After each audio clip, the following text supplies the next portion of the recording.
Aku lebih percaya dokter spesialis, bukan sapu jalanan yang bau debu seperti kamu. Kalimat itu meluncur dari bibir perempuan bergaun mahal yang berdiri di tepi trotoar, suaranya dingin, menusuk, bercampur putus asa. Laki-laki berseragam oranye itu hanya diam. Tangannya masih menggenggam lengan perempuan itu, lengan yang baru saja ia tarik sekuat tenaga agar tidak tersambar mobil yang melaju ugal-ugalan. Di bawah sinar matahari jam 7 pagi, sapu ijuk di tangannya masih mengambang di udara, seolah waktu tertahan di antara tatapan marah dan helaan napas yang tertunda. Halo, teman-teman semua. Apapun kota kalian, Jakarta, Surabaya, Medan, Makassar, Jogja, bahkan yang nonton dari luar negeri, semoga kalian selalu dalam lindungan Tuhan, diberi kesehatan lahir batin. Kalau cerita ini menyentuh hati nanti, jangan lupa tulis di kolom komentar, dari kota mana kalian mendengarkan, dan bagian mana yang paling menusuk hati kalian, ya. Sekarang, mari kita mulai. Pagi itu, kota seperti baru saja bangun dari mimpi yang terlalu berat. Langit belum sepenuhnya biru, masih ada sisa-sisa abu kelelahan malam yang menggantung tipis. Angin bergerak pelan, menyusup di antara gedung-gedung tinggi, membawa aroma campuran, asap kendaraan, sisa hujan semalam, dan wangi samar bunga Kamboja dari halaman kecil di depan kantor wali kota. Cahaya matahari jatuh miring, memantul di kaca-kaca gedung, lalu pecah menjadi serpihan keemasan di atas aspal yang masih basah. Setiap kendaraan yang lewat meninggalkan desis tipis di antara genangan kecil. Di ujung jalan protokol, deretan pepohonan kering tampak seperti siluet orang-orang tua yang sudah kehabisan cerita, hanya berdiri, menyaksikan dunia berlalu. Di trotoar lebar, daun-daun kering menumpuk di sudut-sudut, terjebak di sela batu. Sesekali, angin mengangkat 1-2 helai daun, memutarnya pelan di udara seperti kenangan yang enggan benar-benar pergi. Dan di tengah semua itu, suara yang paling pelan justru bekerja paling keras. Seresek, seresek, seresek, itulah suara sapu ijuk menggesek aspal, berulang-ulang, pelan tapi tak pernah berhenti. Suara yang hampir selalu diabaikan, sama seperti pemiliknya. Namanya Sekar. Istri seorang pejabat kota yang wajahnya sering muncul di spanduk, iklan layanan masyarakat, dan layar televisi lokal. Di mata orang banyak, hidup Sekar tampak seperti poster kebahagiaan. Rumah besar, mobil mewah, gaun-gaun indah, senyum profesional di samping suaminya yang selalu tampak percaya diri. Tapi poster, seindah apapun, tetaplah hanya kertas tipis yang mudah sobek. 3 tahun sebelum pagi itu, hidup Sekar berubah dalam satu kecelakaan tunggal. Rem mobil yang blong di jalan tol, suara besi beradu, kaca pecah, tubuhnya terlempar, lalu gelap yang panjang. Ketika ia bangun di rumah sakit, dunia masih sama, tapi dirinya tidak. Beberapa bagian hidupnya hilang, seperti halaman buku yang disobek diam-diam. Ia lupa wajah ayahnya yang pernah menggendongnya di tengah hujan. Ia lupa aroma dapur ibunya di pagi hari. Ia lupa nama sahabat masa kecil yang dulu selalu berbagi bekal. Ia lupa lagu favorit, hobi, bahkan mimpi-mimpi kecil yang pernah ia simpan di pojok hati.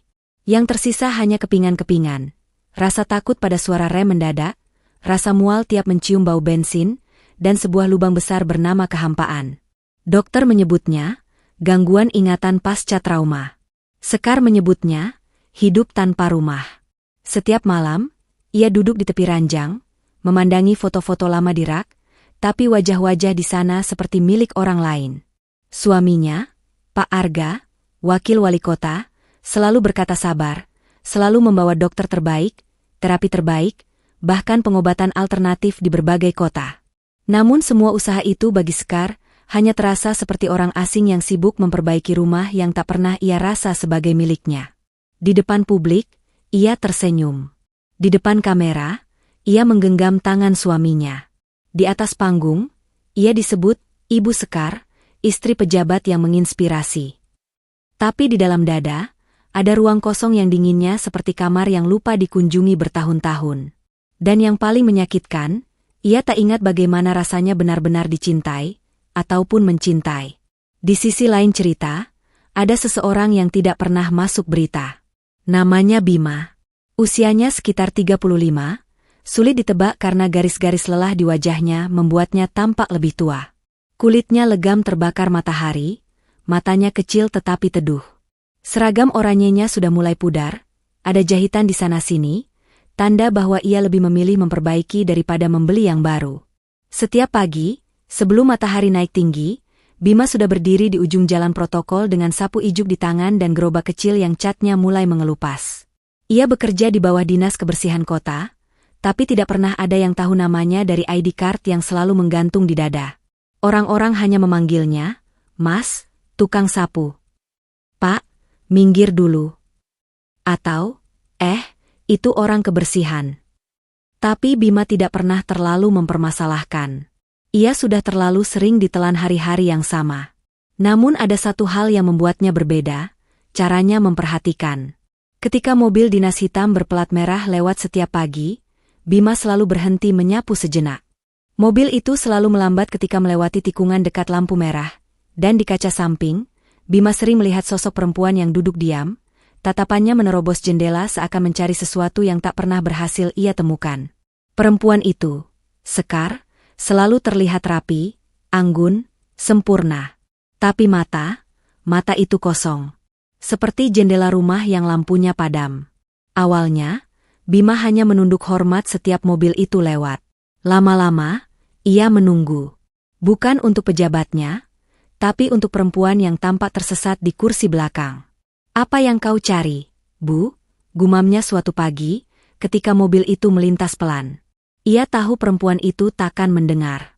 Tapi ia tetap bertanya dalam hati. Bima bukan psikolog, bukan dokter.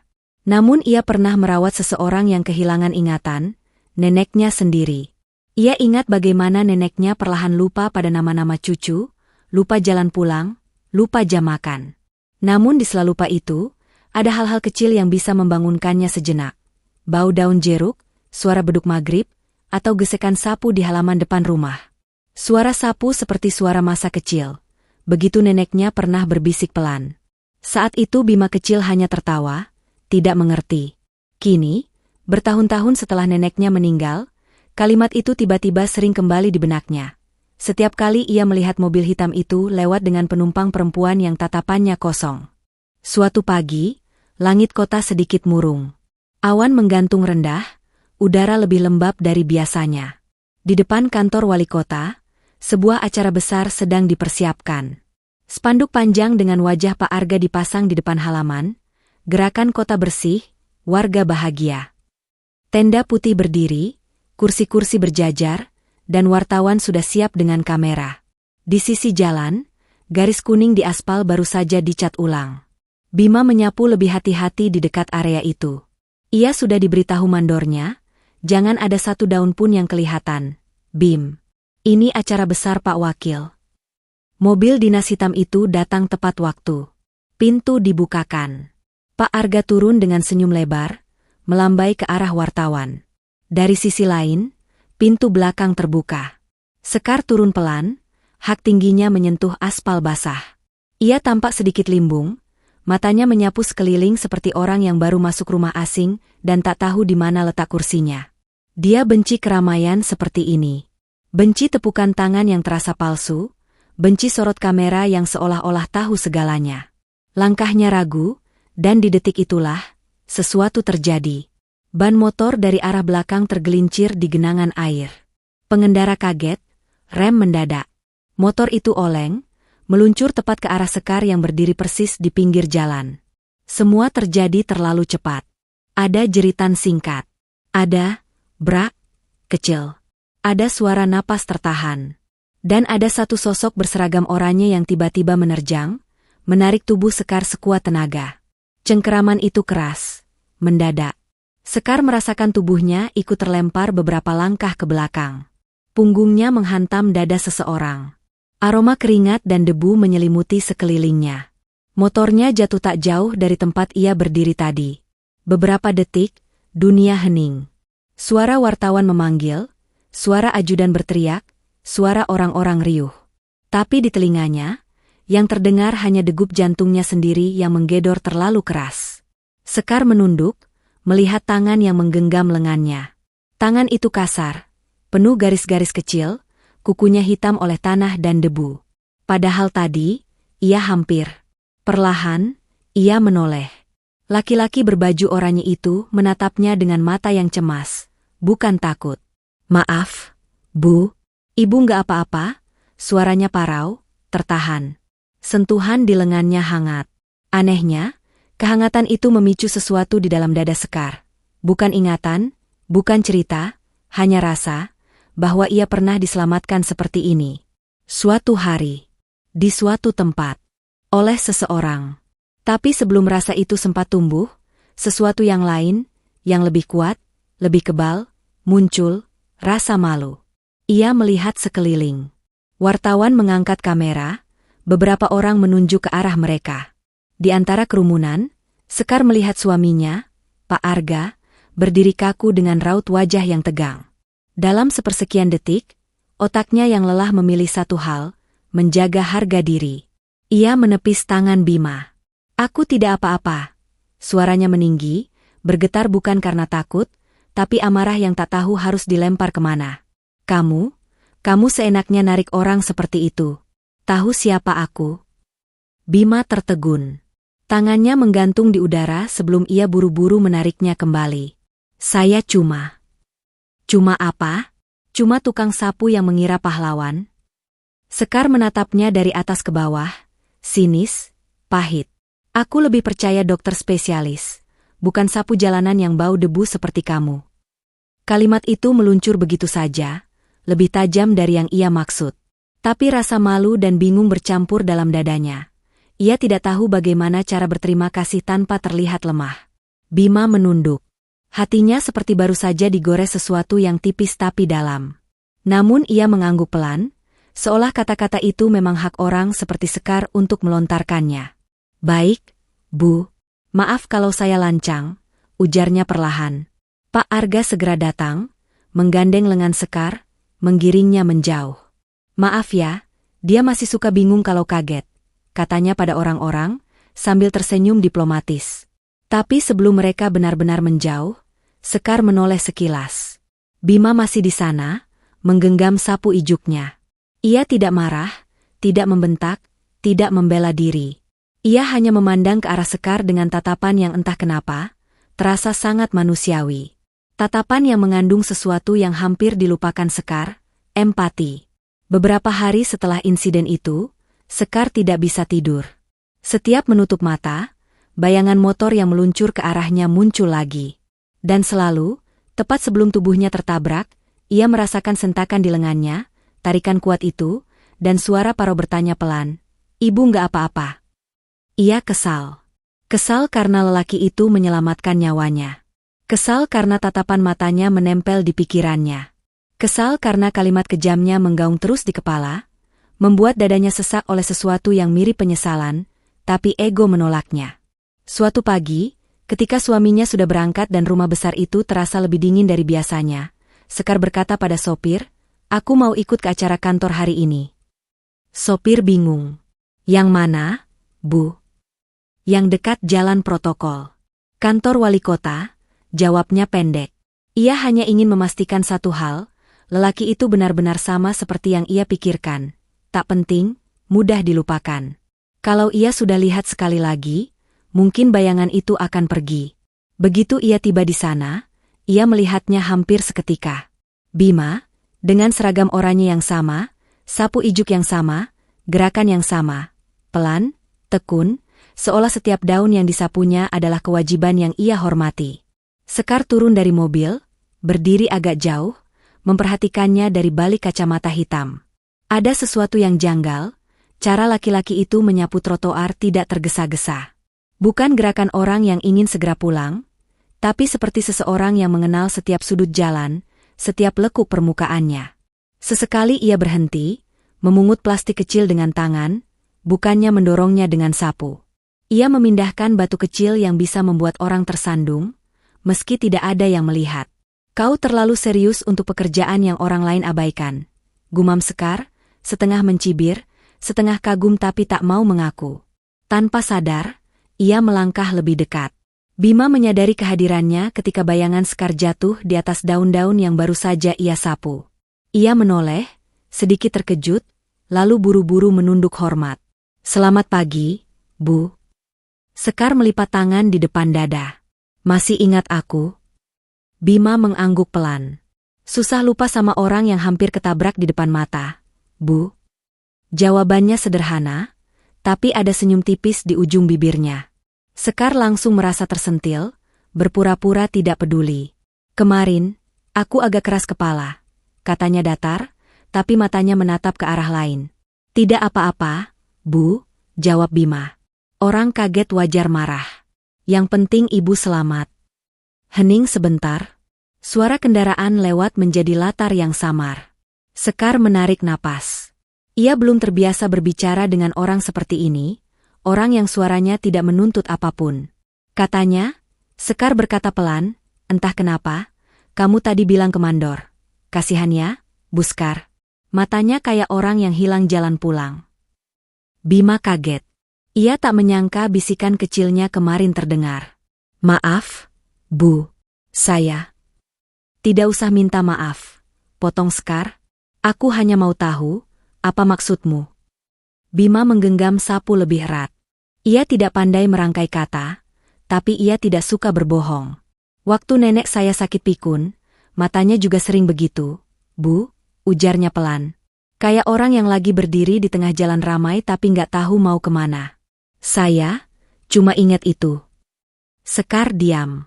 Ada sesuatu di dalam dadanya yang bergerak pelan, seperti daun yang tersentuh angin pertama kali setelah lama kering. Kamu tahu apa tentang lupa? Sekar tersenyum miring, sinis.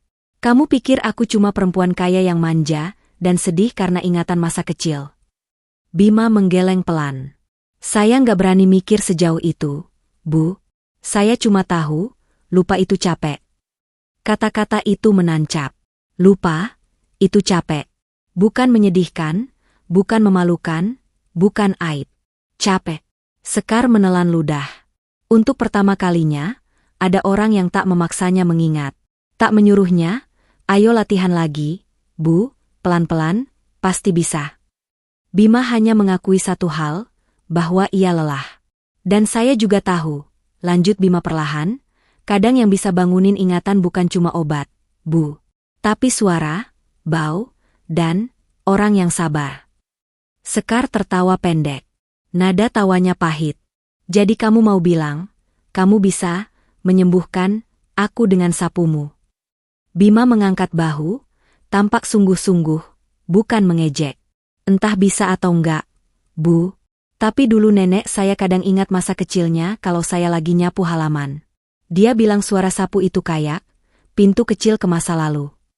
Sekar memandang sapu ijuk di tangan Bima, lalu menatap wajahnya lagi. Pintu kecil ke masa lalu? Kamu pikir hidupku ini rumah kampung yang bisa ditembus dengan sapu? Tentu saja tidak, Bu, jawab Bima, masih tenang. Tapi kalau ibu mau, saya bisa coba bantu.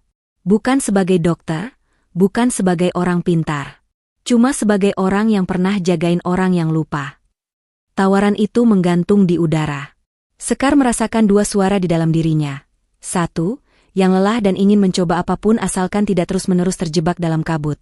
Dan satu lagi, yang keras, yang terbiasa berdiri di samping pejabat, yang merasa tidak pantas berharap pada tukang sapu. Ia memilih suara kedua. Ia mendengus panjang, menatap Bima dengan senyum sinis. Kalau saja dunia bisa sesederhana itu, katanya pelan. Baiklah. Kalau suatu hari aku bisa ingat semuanya gara-gara sapu jalananmu, aku akan, ia berhenti, mencari kalimat yang paling rendah hati terhadap dirinya sendiri dan paling meremehkan terhadap Bima, membebaskanmu dari pekerjaan ini. Aku akan usahakan kamu kerja di kantor, jadi satpam kek, office boy kek, apa kek? Puas? Janji asal. Janji sinis. Janji yang menurutnya tidak akan pernah ia tepati, karena ia tak benar-benar percaya akan ada perubahan. Bima hanya tersenyum kecil. Matanya tidak tersinggung, malah seperti memandang lebih jauh dari kata-kata itu. Baik, Bu, katanya tenang. Saya terima. Proses itu dimulai dengan sesuatu yang sangat sederhana. Bukan ruangan terapi mahal, bukan kursi empuk dan aroma lavender. Justru di trotoar yang sama, di bawah pohon yang sama, dengan suara lalu lintas yang sama, dan sapu ijuk yang sama. Suatu sore, ketika acara kantor sudah usai dan jalanan mulai lengang, Sekar meminta sopirnya berhenti agak jauh. Biar aku jalan sendiri dari sini, ujarnya. Sopir bingung, tapi menurut. Sekar melangkah pelan menuju tempat Bima biasanya menyapu.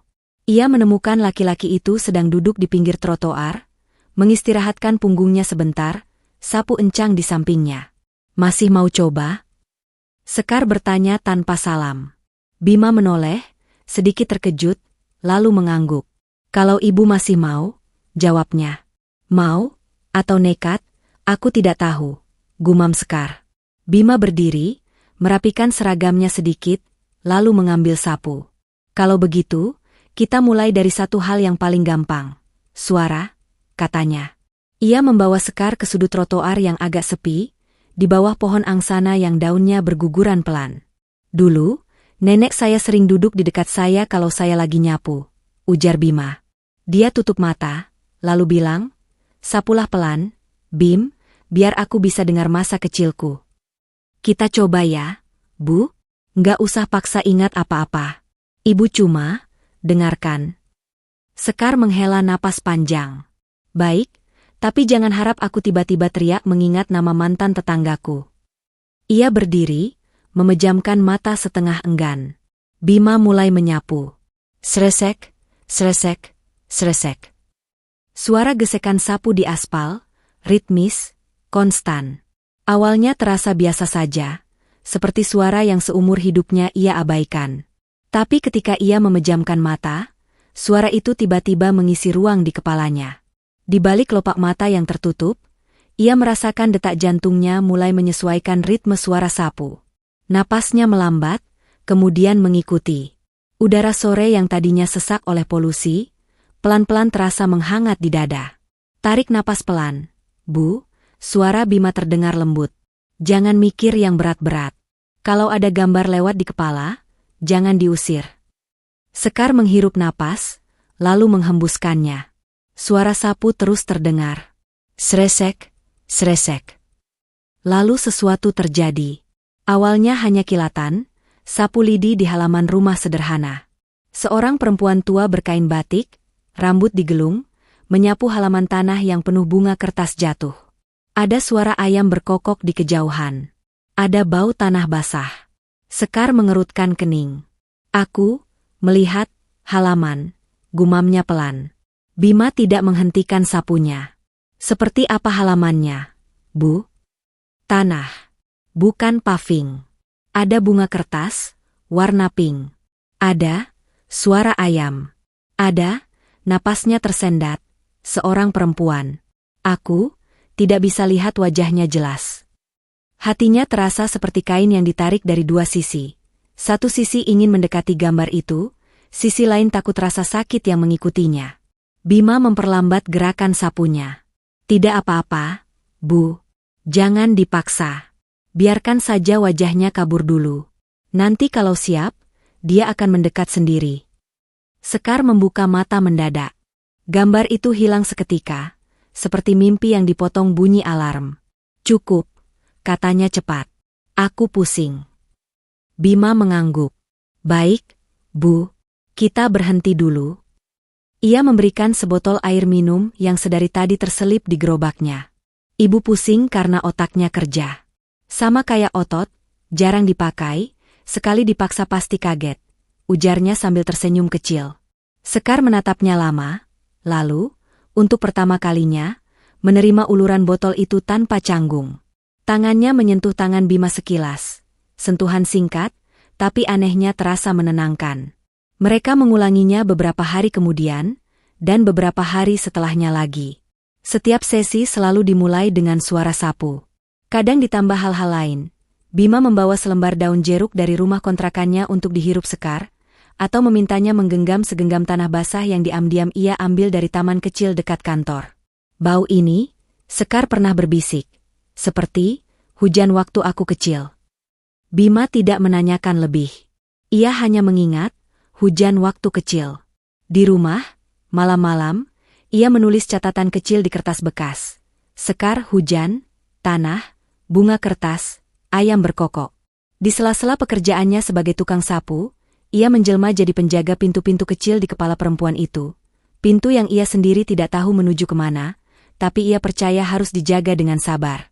Suatu sore, ketika langit berwarna oranye keemasan dan bayangan pohon memanjang di aspal, mereka duduk di trotoar setelah sesi terapi sapu yang keentah berapa kali. Sekar tampak lebih tenang. Garis-garis ketegangan di wajahnya sedikit melunak. "Aneh," katanya tiba-tiba. "Apa yang aneh, Bu?" tanya Bima. "Orang-orang di rumah selalu menyuruhku ingat. Dokter, suamiku, keluarga. Ayo, Bu Sekar, coba ingat nama ibu. Coba ingat rumah masa kecil. Coba ingat peristiwa ini, peristiwa itu." Aku merasa seperti murid ujian yang terus gagal. Ia menatap sapu di tangan Bima. "Kamu cuma menyuruhku dengar suara sapu dan cium bau tanah. Tapi entah kenapa, aku merasa lebih dekat dengan diriku sendiri di sini." Bima menatap langit, tidak berani menatap langsung. "Mungkin karena saya nggak minta ibu jadi siapa-siapa," jawabnya pelan. "Saya cuma menemani ibu jadi orang yang lagi nyari. Nggak apa-apa kalau belum ketemu." Sekar tertawa getir. "Nyari? Ya. Kadang aku bahkan tidak tahu apa yang kucari." "Tapi mata ibu," kata Bima pelan-pelan sudah tidak seas kosong dulu. Sekar menoleh, sedikit terkejut. "Dulu," lanjut Bima, "waktu ibu lewat di mobil, mata ibu kelihatan jauh sekali. Sekarang, kalau ibu lihat sapu saya, mata ibu kelihatan marah, kadang kesal, kadang lembut." Ia tersenyum malu. "Itu kemajuan, Bu. Marah itu tandanya hati masih hidup." Sekar memandangnya lama. Untuk pertama kalinya, ia sadar, laki-laki ini mengamatinya bukan seperti objek kasihan, tapi seperti seseorang yang betul-betul ingin memahami, tanpa pamrih. Dan perlahan, tanpa ia sadari, ada sesuatu yang menghangat di antara jeda-jeda napas mereka. Momen keajaiban itu datang tanpa janji, seperti hujan pertama setelah kemarau panjang. Hari itu langit mendung. Kota tampak sedikit lebih sepi, seolah sengaja memberi ruang bagi sesuatu yang akan terjadi. Sekar datang dengan wajah yang pucat. Ia mengaku semalam hampir tidak tidur. "Ada mimpi," katanya singkat. "Mimpi apa?"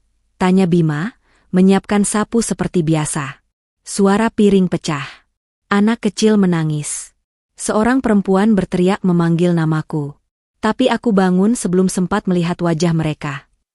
Bima menggenggam sapunya, lalu berkata lembut, "Hari ini kita coba sesuatu yang sedikit beda. Ya, Bu." Ia mengajak Sekar berjalan agak lebih jauh, ke taman kecil di belakang kantor wali kota. Taman itu sepi, hanya ada beberapa bangku tua dan ayunan yang mulai berkarat. Di tengah taman, ada pohon mangga yang tidak terlalu besar. Bima berhenti di sana. "Kenapa di sini?" tanya Sekar. Bima mengusap batang pohon itu pelan. "Dulu, nenek saya suka duduk di bawah pohon waktu saya nyapu halaman. Katanya, pohon bisa menyimpan suara masa lalu, karena dia diam dan tidak kemana-mana. Mungkin aneh, tapi," ia menghela napas, "bolehkah saya bacakan sesuatu, Bu?" Ia mengeluarkan secari kertas kusut dari saku. Di situ, dengan tulisan tangan yang sedikit berantakan, ada beberapa kata. "Apa itu?" Sekar bertanya. "Catatan saya. Tentang hal-hal yang ibu sebut selama ini," jawabnya. "Mungkin, kalau saya bacakan pelan-pelan, sambil ibu dengar suara sapu lagi, sesuatu akan menyambung." Sekar mengangguk perlahan. Mereka berdiri di bawah pohon. Angin berembus pelan, menggoyang daun-daun. Suara kota terdengar lebih jauh dari biasanya, seolah ada dinding tak terlihat yang melindungi taman kecil itu. Bima mulai menyapu tanah di sekitar pohon. Kali ini bukan aspal, melainkan tanah yang bercampur rumput dan daun kering. Suara sapu terdengar sedikit berbeda, lebih lembut, lebih dalam. Sresek, sresek. Dengan satu tangan menggenggam sapu, tangan lainnya memegang kertas. Ia mulai membaca pelan-pelan, seperti melantunkan doa. Hujan waktu kecil, suaranya lembut. Halaman tanah. Bunga kertas warna pink. Bau tanah basah. Suara ayam berkokok. Piring pecah. Anak kecil menangis. Seorang perempuan memanggil nama, Sekar. Setiap kata jatuh seperti batu kecil ke permukaan air tenang di dalam kepala Sekar, menimbulkan gelombang yang melebar, melebar. Napasnya mulai berat. Dadanya naik turun lebih cepat. Suara sapu terasa semakin dekat, semakin masuk, semakin menyatu dengan ritme jantungnya. Tarik napas pelan.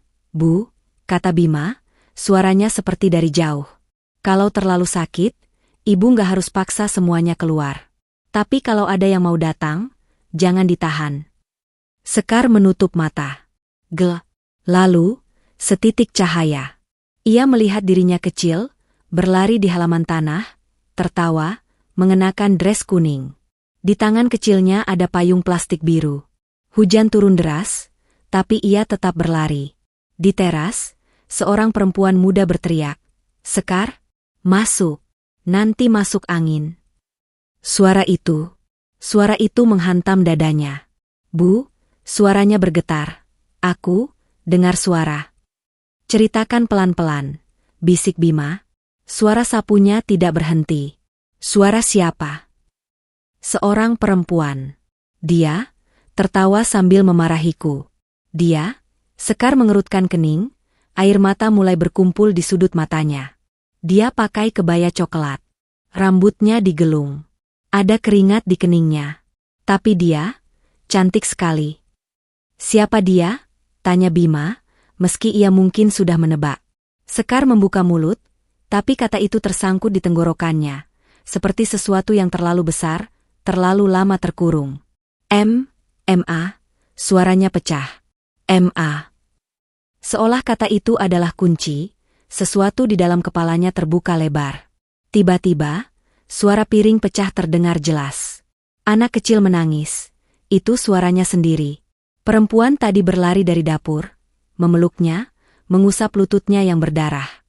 Sekar, tenang, tenang. Ibu di sini, nak. Ibu di sini. Ibu. Kata itu meledak di kepalanya, lalu menyebar ke seluruh tubuhnya, membuat lututnya lemas. Sekar jatuh berlutut di tanah taman, kedua tangannya menutupi wajah. Air mata tumpah tanpa bisa ia cegah. Bu, suaranya patah-patah. Aku, ingat, ibu, aku punya ibu. Bima menghentikan sapunya. Ia meletakkannya pelan, lalu mendekat, ragu untuk menyentuh. Ibu Sekar, panggilnya pelan. Sekar menurunkan tangannya, menatap Bima melalui air mata. Namaku, ia terisak. Sekar Ayu Puspita. Ibuku namanya Rahayu. Rumah kami, di kampung kecil dekat stasiun lama. Halaman tanah. Bunga kertas. Ayam. Setiap kata keluar dengan tersengal-sengal, tapi di setiap kata ada nyawa yang kembali. Bima menatapnya, matanya ikut berkaca-kaca. Ia merasa seperti menyaksikan seseorang baru saja menemukan pintu pulang setelah bertahun-tahun tersesat. Sekar menatap sekeliling, terengah-engah, seolah taman kecil itu seketika berubah menjadi halaman rumah masa kecilnya. Kenapa? Baru sekarang? Ia berbisik. Kenapa? Bukannya kemarin-kemarin? Kenapa harus di sini? Harus denganmu? Bima menggeleng pelan. Saya nggak tahu, Bu, jawabnya jujur. Mungkin karena di sini ibu tidak disuruh jadi siapa-siapa. Di sini ibu cuma Sekar. Tanpa ibu pejabat di belakangnya. Sekar tersenyum di antara air mata. Ada rasa tidak percaya, ada rasa takjub, ada rasa lega yang belum sanggup ia beri nama. Aku bisa ingat ibuku, katanya pelan, seperti masih tak yakin. Aku benar-benar bisa ingat. Beberapa hari setelah momen itu, seperti efek domino, kepingan lain ikut jatuh. Sekar mulai mengingat lebih banyak. Suara kereta di dekat rumah masa kecilnya, rasa pedas sambal buatan ibunya, tawa ayahnya ketika ia pertama kali naik sepeda tanpa roda kecil. Ia mengingat bau minyak kayu putih, bunyi kipas angin tua, bahkan suara adzan dari musala depan gang. Setiap kali ia mengingat sesuatu, ia mencatatnya di buku kecil, dan setiap kali bertemu Bima, ia membacakan 1-2 halaman dengan mata berbinar. Aku ingat aku punya sepeda warna merah, katanya suatu sore. Bagus, Bu, jawab Bima. Sepeda itu pasti senang diingat.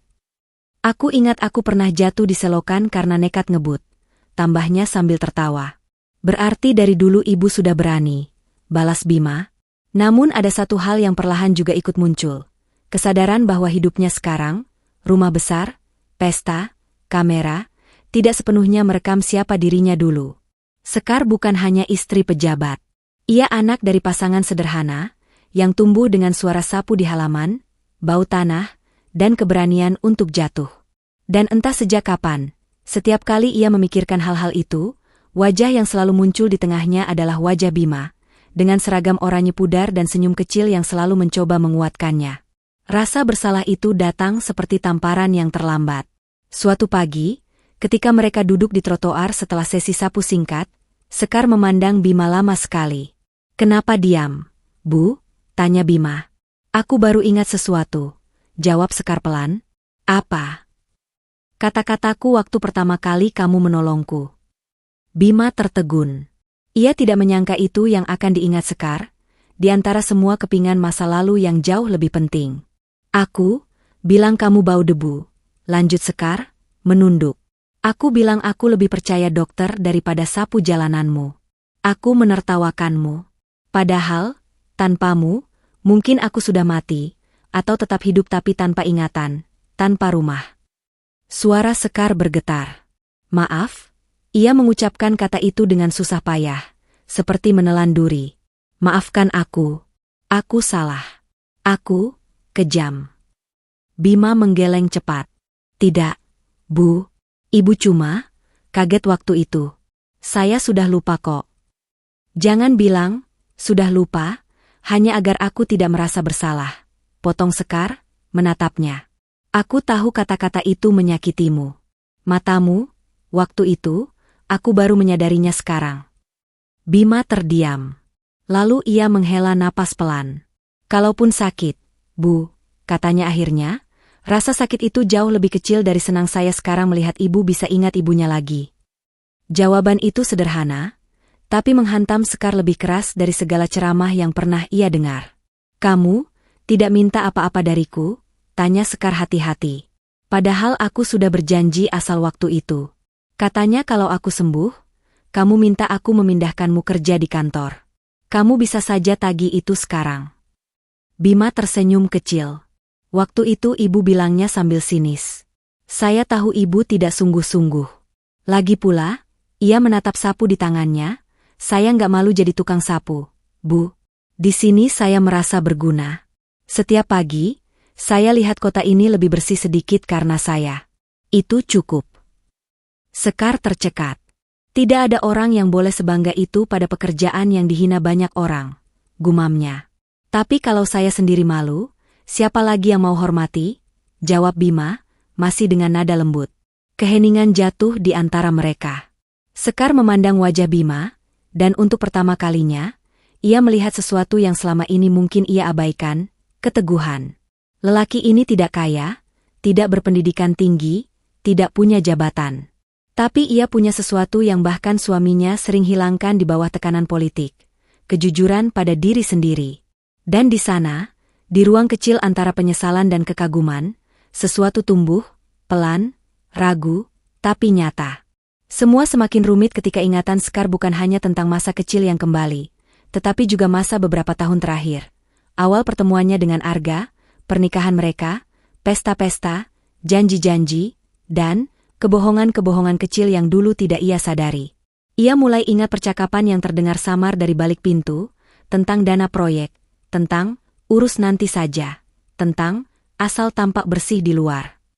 Ia ingat wajahnya sendiri di cermin, memaksakan senyum sementara matanya memanggil-manggil seseorang yang tak ia kenal. Orang itu, ternyata, dirinya sendiri. "Kenapa kamu membantuku sejauh ini, Bima?" tanya Sekar suatu senja, di bawah pohon yang sama di taman kecil itu. "Padahal kita bahkan bukan siapa-siapa." Bima mengangkat bahu.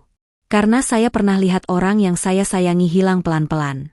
Waktu itu saya tidak bisa apa-apa. Nenek saya dulu sering memanggil nama anak tetangga dan mengira itu saya. Saya cuma bisa ikut lupa." Ia menatap Sekar dengan mata yang lembut. "Sekarang, ketika ada kesempatan untuk menolong orang yang juga tersesat di dalam kepalanya sendiri, dan saya punya sedikit cara, masa saya diam saja?" Sekar menatapnya lama. Kalau kamu terus seperti ini, katanya pelan, aku akan sulit membedakan, mana terima kasih, mana sesuatu yang lain. Bima tertegun. Sesuatu yang lain? Ya, Sekar menunduk, memainkan jemarinya. Perasaan yang mungkin tidak seharusnya ada. Angin lewat di antara mereka, membawa serta getaran halus yang tidak berani diucapkan. Aku masih istri seorang pejabat, lanjut Sekar, suaranya hampir berbisik. Dan kamu, tukang sapu yang menolongku menemukan diriku sendiri. Dunia di antara kita tidak adil, Bima. Bima menghela napas panjang. Mungkin memang tidak adil, Bu. Tapi saya tidak pernah berniat merebut ibu dari siapapun.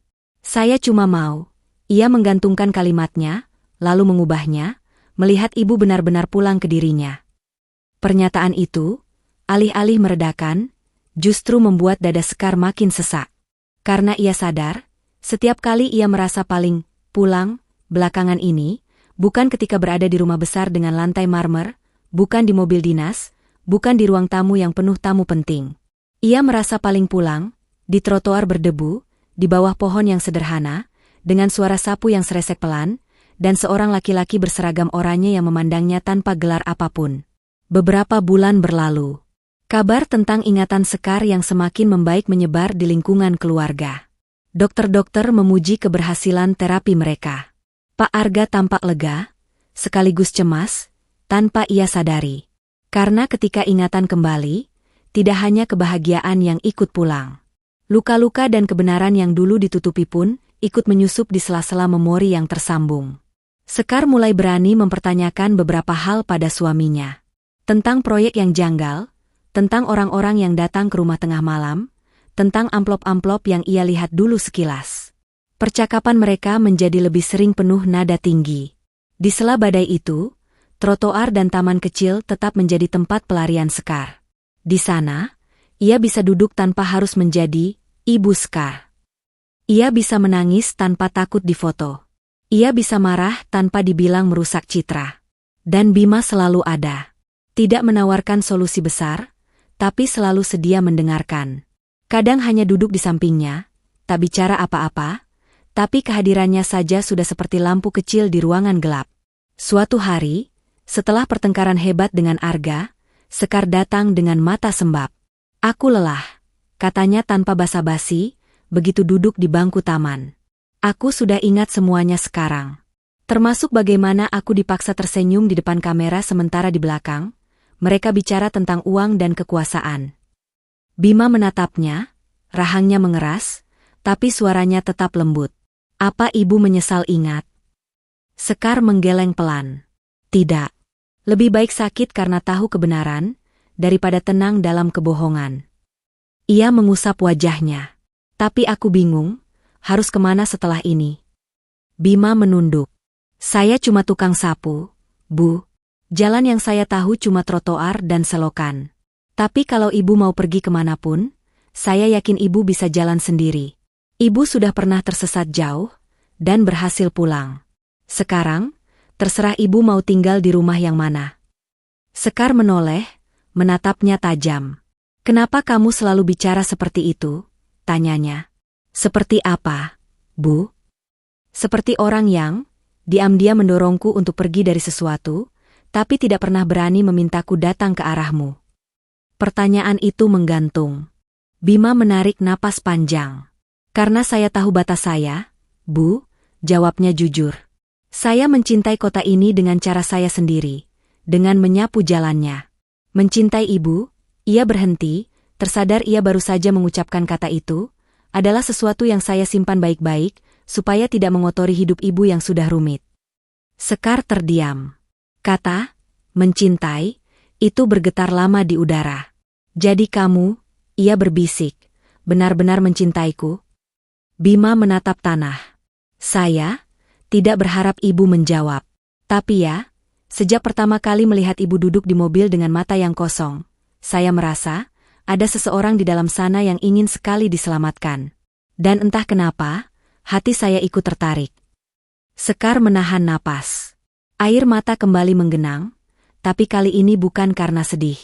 Kenapa kamu tidak pernah bilang? Karena cinta dari tukang sapu pada istri pejabat, Bima tersenyum getir, biasanya cuma pantas jadi cerita, bukan kenyataan. Sekar menggeleng perlahan. Tapi kamu telah menghidupkan kembali ingatanku. Aku yang sekarang, bukan lagi perempuan yang sama dengan beberapa tahun lalu. Aku bukan hanya istri pejabat. Ia menatap Bima lekat-lekat. Aku adalah Sekar. Anak Ibu Rahayu, perempuan yang suka hujan, suka bau tanah, dan, sekarang, suka suara sapu ijukmu. Nama itu, Sekar, ketika keluar dari mulutnya sendiri, terasa lebih lengkap. Untuk pertama kalinya, ia mengaku pada dirinya sendiri siapa ia, dan siapa yang ia pilih untuk mendengarkan detak jantungnya. Waktu menjawab bagian yang tak berani mereka putuskan saat itu. Beberapa bulan kemudian, badai politik menghantam kota. Kasus korupsi yang selama ini berputar di atas meja akhirnya pecah. Nama Arga masuk dalam daftar. Spanduk wajahnya perlahan diturunkan. Mobil dinasnya disita. Rumah besar mereka mendadak sepi dari tamu. Sekar, yang kini ingat semuanya, memilih untuk tidak ikut tenggelam. Ia memberi kesaksian yang jujur, menyelamatkan yang bisa ia selamatkan, dan melepaskan yang memang harus runtuh. Itu bukan keputusan mudah. Tapi ketika ia menutup pintu rumah itu untuk terakhir kalinya, ia tahu, ia sedang berjalan bukan sebagai bayangan seseorang, melainkan sebagai dirinya sendiri. Dan di ujung jalan kota yang berkali-kali disapunya dengan air mata, ada seseorang yang menunggunya. Bima, dengan seragam oranye yang masih sama, sapu yang masih sama, berdiri di bawah pohon di taman kecil mereka. Ketika Sekar mendekat, tanpa mobil mewah, tanpa pengawal, tanpa kamera, ia melihat perempuan itu bukan lagi sebagai istri pejabat. Ia melihatnya sebagai Sekar, perempuan yang pernah hilang, lalu pulang dengan caranya sendiri. Aku datang, kata Sekar lirih. Bima menunduk hormat, matanya berkaca-kaca. Saya lihat. Aku tidak membawa janji-janji besar, lanjut Sekar.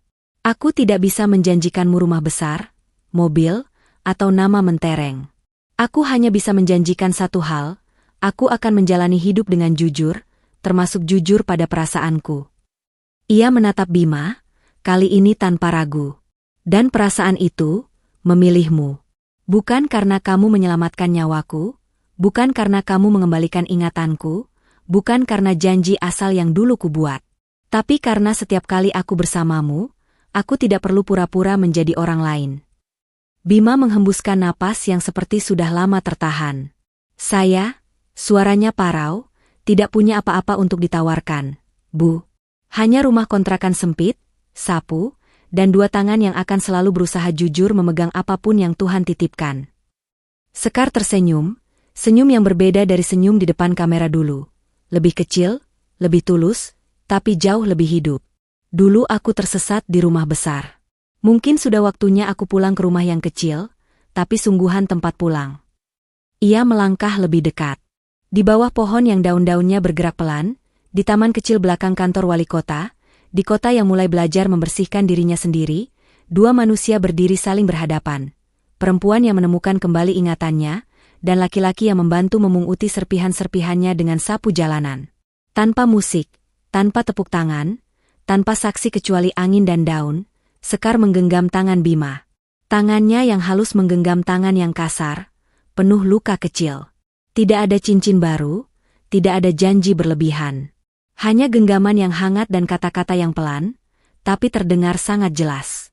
Terima kasih, bisik Sekar. Bukan karena kau tukang sapu yang menghidupkan kembali ingatanku. Tapi karena di dunia yang penuh kepalsuan, kau memilih tetap jadi dirimu sendiri, dan mengizinkanku menjadi diriku sendiri di sampingmu. Bima menutup mata sejenak, merasakan berat kalimat itu. Terima kasih juga, Sekar, jawabnya, kini berani menyebut namanya tanpa gelar. Karena memilih tukang sapu yang tidak punya apa-apa, padahal kau bisa memilih apapun yang dunia tawarkan. Matahari sore menyelinap lewat sela daun, memercik di wajah mereka. Suara kota terdengar dari jauh, klakson, langkah kaki, hiruk-pikuk. Namun di sudut kecil itu, waktu seolah melambat. Di sisi mereka, sapu ijuk bersandar pada batang pohon, diam, tapi seolah tersenyum. Suara sereseknya yang dulu hanya dianggap sebagai kebisingan kecil, kini berubah menjadi musik latar dalam hidup dua orang yang akhirnya saling menemukan. Dan di tepian hari itu, di bawah naungan pepohonan yang tak pernah bosan menyaksikan manusia datang dan pergi, Sekar menyandarkan kepalanya pelan di bahu Bima. Bukan lagi istri pejabat dan tukang sapu.